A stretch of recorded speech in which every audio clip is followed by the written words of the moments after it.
So పెద్దిగాడిది coming to the point, Peddi also is like that. ఏంటి అవకాశాలు అనేది ఎత్తుకుంటా ఉంటాడు లైఫ్ లో. చిన్న చిన్నగా ఇది అది పోయిందా, ఇది కూలిపోయాడా, ఎన్ని అడ్డంకులు వచ్చినాయి అతనికి అని చూసుకోకుండా ఉన్న దాంట్లో సరిపెట్టుకోకుండా కూడా మళ్ళీ దాంట్లో బెస్ట్ ఎలాగా ఉంటాడు అనేది ఒక ఫస్ట్ హాఫ్ నుంచి ఇంటర్మిషన్ లో ఒకలాగా, ఇంటర్మిషన్ తర్వాత ఇంకోలాగా. Whatever happens the life should go on, life should keep going on. ఆ లైఫ్ ఎలా గో ఆన్ అవ్వాలంటే దానికి ఒక పర్పస్ ఎత్తుకోండి. ఆ పర్పస్ నేను చెప్పినట్టు చిన్న చిన్నగా ఉండొచ్చు, పెద్ద పెద్ద ఉండొచ్చు. నేనే అనుకున్నాను చాలా బాగా మాట్లాడారు.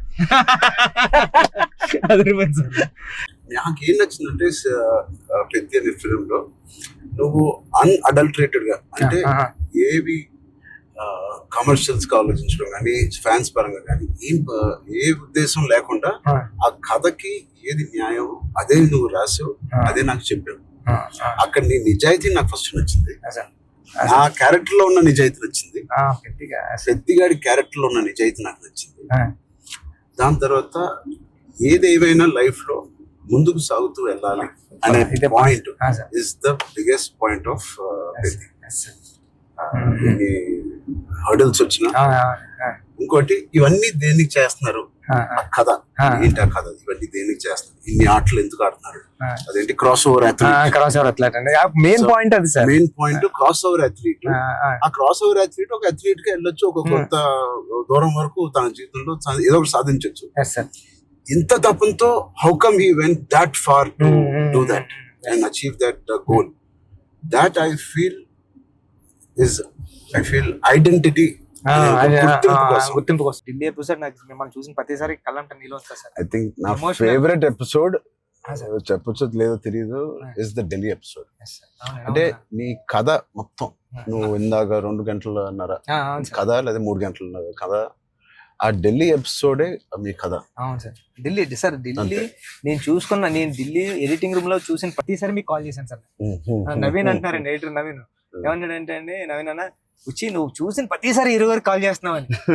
అంటే దాంట్లో ఫ్రేమ్ తీసి కట్ చేద్దామన్నా సరే నాకు భయం వేసి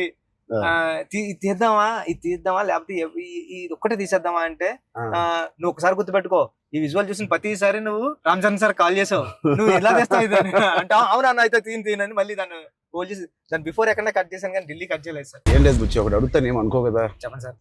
సరే మీరు అడిగితే ఏమనుకుంటా సార్. నీ బైసెప్ మిస్ అవుతున్నా సార్. ఆ రోజు చూపి ఒకసారి. వైరల్ అయిపోయిందంటే నన్ను ఎవరు చూడలేదు ఆ మేకింగ్ వీడియో. చిరంజీవి గారి ముందు నువ్వు చూపించిన బైసెప్ ఓజీ పెద్ది అని కూడా అనౌన్స్ చేస్తుంది. హెల్త్ బాగుండాలి సార్. Thank you sir. మనస్ఫూర్తిగా చెప్తున్నాను, నాకు ఏ రోజు కష్టం ఎందుకు అనిపించలేదు అంటే I really enjoyed this process. నచ్చిన పని చేసేటప్పుడు శ్రమ తెలియదు అంటారు కదా, నాకైతే అలా అనిపించింది. బట్ ఇవాళ షూటింగ్ అయిపోయిన తర్వాత నాకు బాగా తెలుస్తుంది, ఎందుకంటే నొప్పులు ఎక్కడెక్కడి నుంచో నొప్పులు బయటకు పడుతున్నాయి. ఇది మా పాపను కూడా ఎత్తుకోవడానికి ఈ చెయ్య కొంచెం నొప్పేస్తుంది.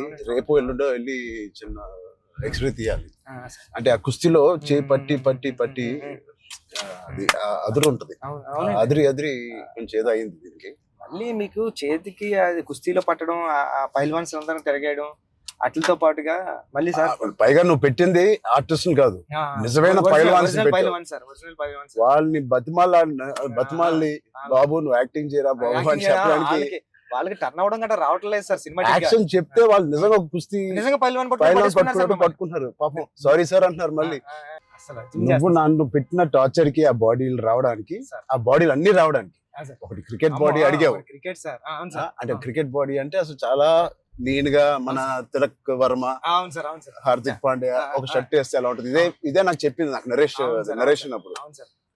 అదొక బాడీ అడిగా. కొన్ని రోజుల తర్వాత మళ్ళీ సార్ క్రికెట్ బాడీలో కూడా మీరు కొంచెం బండగా ఉండాలి. ట్రైబల్ వ్యక్తి ఎంత స్ట్రాంగ్ గా ఉంటాడో అది బాడీ బిల్డింగ్ చేస్తే వచ్చే స్ట్రెంత్ కాదు. అవును సార్. ఆడికి అలవాటుగా ఆ కొండలోని అట్లా తిరగడం వల్ల వచ్చిన బాడీ అన్నట్టు అదొకటి అడిగే. అది అయిపోయిన తర్వాత సార్ మళ్ళీ సార్ కొన్ని రోజులు మళ్ళీ షూటింగ్ జరుగుతా ఉంటే సార్ ఏంటి సార్ నాకు ఆ లుక్ రావట్లేదు అంటావు. ఈ లుక్ షూట్ చేస్తే ఆ లుక్ ఎలా వస్తుంది? అమ్మో, wrestling- నాకు రెజ్లింగ్ లుక్, కుస్తీ లుక్ కావాలంటున్నావు. సార్ నిజంగా But చెప్పాలంటే Hmm. సార్ నాకు అడగడానికి కూడా భయం వేసేది సార్. అంటే ఏంటి టైం లైన్ కూడా ఎక్కువ లేదు సార్. అంటే ఇప్పుడు క్రికెట్ అయిపోయినా షూట్ అయిపోయినా కరెక్ట్గా 2 months కి 3 months కి మీరు మళ్ళీ మన షర్ట్ అయిపోద్దండి. అక్కడ షర్ట్ అయిపోతే మీ బాడీ తెలిసిపోద్దండి. మీరు అలా గ్రాడ్యువల్ గా షర్ట్ ఆ బాడీని అలా మెయింటైన్ చేస్తే కుస్తీ టైంకి మళ్ళీ ఓపెన్ చేయడం అదంతా కూడా చాలా కష్టపడ్డారు సార్. ఆ ఇన్స్పిరేషన్ తీసుకునేది నిజంగా ఈ సుకుమార్ గారి బ్యాచ్ అందరూ సార్. మీకు దండం పెట్టాలి. సార్ మరి మా గురుగారు అంత కాదు సార్ నేను. నువ్వా? సార్ మీ గురుగారే ఇంకా బెటరే బాబు. సార్ బట్ నిజంగా ఇవన్నీ నేను చేసింది సుకుమార్ గారి అసిస్టెంట్ అనో లేకపోతే బుచ్చిబాబు ఉప్పెన తీసిన బుచ్చిబాబు కోసం కాదు. నేను నిజంగా చెప్పాను, I was in love with your script.